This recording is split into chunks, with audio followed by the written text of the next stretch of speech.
Hello there. Today I'm taking a look at another classic Australian Riesling. I seem to have looked at a few of those recently. So this is Pewsey Vale's the Contours Riesling from the Eden Valley. It's a museum release. This is their 2016 vintage. Pewsey Vale is a historic winery. It was supposedly the first winery in the Eden Valley. Somebody called Joseph Gilbert planted vines on a site that he'd bought in 1841, in 1849, and winemaking seems to have prospered there until the 1920s, and the hard economic times saw the abandoning of the site actually for several decades, until somebody called Geoffrey Angus Parson bought the property in 1961. He was good friends with Wyndham Hill Smith of Yalumba, so the oldest family-owned winery in Australia, so a very experienced vigneron. But Parson realised that this estate had some of the oldest vines still there. They've been abandoned, but there's some really old vines on the site, and they set about propagating from those old vines and replanting the vineyard there. It's a single vineyard, 56 hectares now.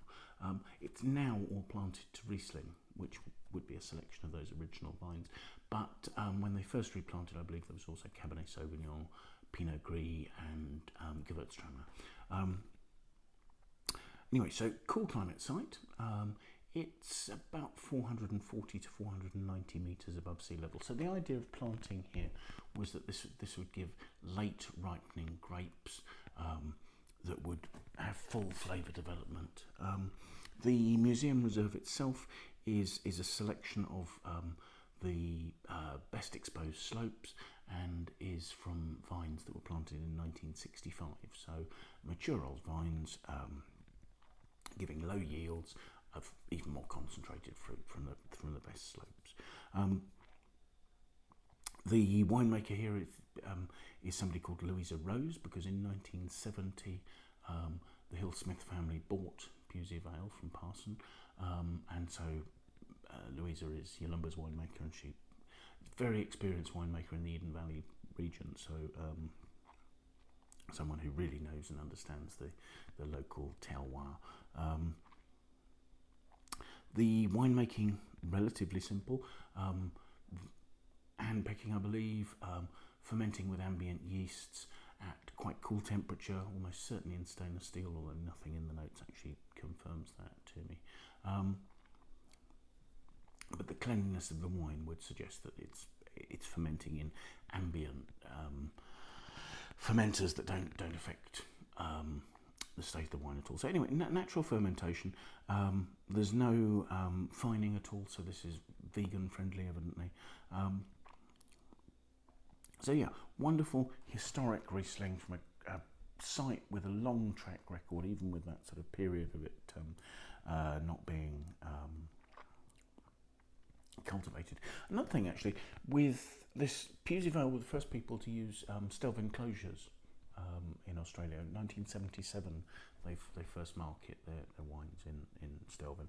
Evidently, between 1985 and 1996, I think it was, in some period then between the 1980s, they went back to using cork, but they were the first people to adopt the stelvin enclosure. So let's talk about the wine, shall we? First thing to say, really sort of clear, pale, greenish yellow. There aren't actually any bubbles, but you see tiny pinpricks of carbon dioxide, I guess, in there. I don't know. I doubt it'll have a fizz. Maybe just a result of the way the wine's been poured. Let's have a look at the aromas. Ooh, that's pungent, very delicate and limey. Not quite as upfront fruit as I might have thought, but there's a limey minerality. There's a sort of a slightly waxed and restrained nature to the lime. I suppose actually quince is quite a good descriptor of what's there as well. There's something sort of almost to a sort of pear or apple note from there as well. Yeah, waxy. It's starting to get a little bit of petrol-y development. I actually saw somewhere somebody with a note on this suggesting lighter fuel, and it's not a very nice note, but I can see what they mean. There's something very lifted and spirity about the whole thing. The fruit is powerful, but it's really restrained in on itself, and it's a sort of restrained waxy lime note.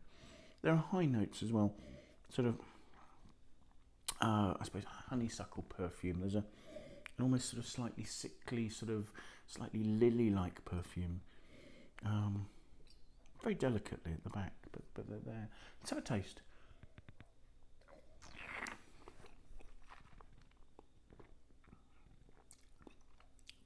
Wow, that's completely dry.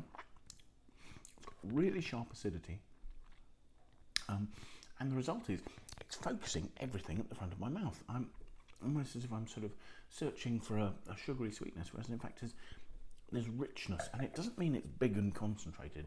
It means it's intense. Again, it's that slightly restrained wax lime sort of note that I suspect will, you know, grow with age. I mean, they suggest that you could age this up until 2036, and it's certainly, given its, you know, really zingy acidity and its concentration, I think that was completely possible. There's a freshness that a minerally freshness that I can feel down the sides of my tongue, and it really is just mineral. I'm not tasting a lot of fruit there. The fruit is very much at the front of my tongue and very pungent there.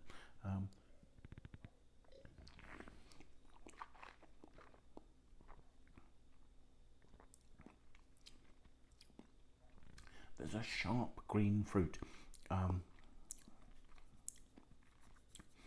There's almost a slightly rounded texture, as if there's some glycerol there, but there's not a sweetness. The alcohol's well in balance. It says it's 12.5 on the bottle, so it's not intruding. The finish has an almost sort of chalky minerality that's trying to be dry, and yet actually there's that slight limey, slightly waxy note that's just stopping it from doing that. I mean, I think this wine is still very young. I think it will very happily develop in bottle. It just has such a pungency and such a clear character to it that that's wonderful. So yes, thank you very much for joining us. I find this really enjoyable. Perhaps you'll try some Pewsey Vale Contours Riesling. But whatever you do like and share the video, and do also please join us again. Bye now.